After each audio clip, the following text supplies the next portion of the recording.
Hi folks, I'm Ashraf Ingora. I'm a language and soft skill trainer, life business and parenting coach.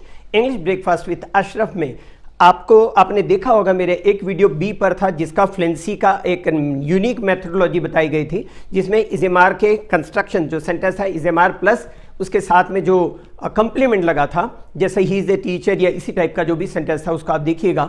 Similarly past simple present indefinite tense का भी एक sentence का हमने 14-15 मतलब affirmative, negative, interrogative चार हमारे question words के use किए थे 8, उसके बाद 2 क्वेश्चन टैग्स हुए, उसके बाद 2 एग्रीमेंट डिसएग्रीमेंट हुए, उसके बाद सब्जेक्ट पर क्वेश्चन, वर्ब पर क्वेश्चन, ऑब्जेक्ट पर क्वेश्चन कैसे बनते हैं वो पूरा एक्सप्लेन किया गया है। बस उसकी प्रैक्टिस करते रहिए, आपको अंदाज भी नहीं लगेगा कितनी जल्दी आपकी फ्लुएंसी इंप्रूव होती है। इसके पहले हमने सिंपल प्रेजेंट का इसी तरीके के कुछ एक्सरसाइजेस देखे थे और कुछ एक्सरसाइजेस अब सिंपल पास्ट की हम यहां प्रैक्टिस करेंगे। उन सेंटेंसेस को भी जैसे आपके सामने ही फेल इल, वह बीमार हो गया, अब इसी का 14-15 इसी तरह से सेंटेंसेस बनाना है। He didn't fall ill, did he fall ill, और उसके बाद didn't he fall ill, when did he fall ill, why did he fall ill, how did he fall ill, etcetera. जो आपको पैटर्न आपको भी दिख जाएगा, आपको वीडियो उसकी आ जाएगी। एक वीडियो का 14-15 सेंटेंस बनाने के बाद फिर मैं उसकी एक्सरसाइजेज डाल रहा हूँ। तो एक्सरसाइज आपके सामने है। I did it by mistake, मैंने ऐसे गलती से कर दिया या गलती से किया।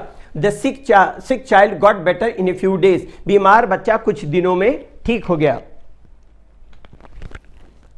I thought hard before saking him. उसे काम से निकालने से पहले मैंने बहुत सोचा। तो सेक मतलब यहां पर सेक की जगह पर फायर वर्ड भी यूज करते हैं, लेकिन किसी को रूडली काम से निकाल देना that is called fire, otherwise नौकरी से निकालना के लिए सेक वर्ड का इस्तेमाल करते हैं।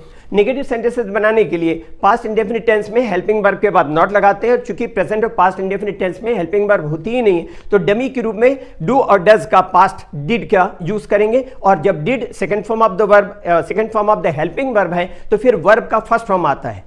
अफर्मेटिव में जैसा आपने सेंटेंस देखा जो भी, तो नेगेटिव बनेगा तो second form of the verb सहायक क्रिया के साथ में नहीं लगेगा। एग्जांपल देखिएगा, she didn't feed her child, उसने अपने बच्चे को नहीं खिलाया। आई डिडंट लूज माई वे, मैं अपना रास्ता नहीं भूला। His answer didn't satisfy my curiosity at all, उसके जवाब ने मेरी उत्सुकता को बिल्कुल भी संतुष्ट नहीं किया। इंटरोगेटिव सेंटेंसेस बनाते हैं तो डिड को सब्जेक्ट के पहले ले आते हैं और वर्ब का फर्स्ट फॉर्म रहेगा, मतलब डिड रहेगा, सब्जेक्ट रहेगा, उसके बाद वर्ब का फर्स्ट फॉर्म का यूज होगा। फॉर्मेशन देखेंगे, did you have a good journey, क्या तुम्हारा सफर अच्छा रहा। Similarly, did you have a nice time, क्या तुमने अच्छा वक्त गुजारा। Did you sneak on me to the teacher, ये स्नीक ऑन का यूज जो चुगली करना है ना, बिग बाइटिंग जिसको कहते हैं, चुगली करना, उसके लिए भी यूज होता है। ये आपको ऐसे बहुत सारे स्पेशली इंग्लिश लैंग्वेज में मुहावरे तो ही हैं, लेकिन फ्रेजल वर्ब जो होते हैं वो आपको हिंदी में नहीं मिलेंगे और लैंग्वेजेस में जनरली नहीं मिलते, इंग्लिश में इस टाइप के मिलेंगे। तो फॉर्मेशन होगा, क्या शिक्षक से तुमने मेरी चुगली की। डिड दे माइंड, क्या उन्हें बुरा लगा। डिड यू वोट फॉर और अगेंस्ट हिम, क्या तुमने उसके पक्ष में वोट दिया या विरुद्ध। Did you always want to be an actor, क्या तुम हमेशा से अभिनेता बनना चाहते थे। डिड एवरीथिंग गो स्मूथली, क्या हर चीज सुचारू रूप से, इसका मतलब बिना किसी परेशानी से हो गई। Did she mention where she was going, क्या उसने बताया कि वह कहां जा रही थी।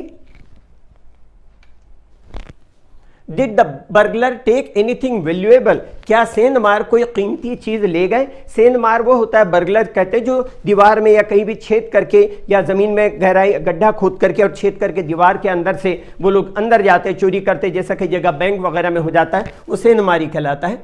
Did you here he has dumped his girlfriend, क्या तुमने सुना उसने अपनी गर्लफ्रेंड से रिश्ता तोड़ लिया। Did you notice how she nearly sidestepped the question, क्या तुमने गौर किया या ध्यान दिया कैसे उसने सफाई से सवाल को टाल दिया।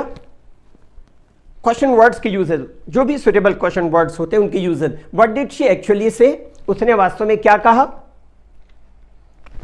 How long ago did you buy it, तुमने इसे कितने पहले खरीदा, मतलब कितने समय पहले खरीदा। How long did you spend there, तुमने वहां कितना वक्त गुजारा।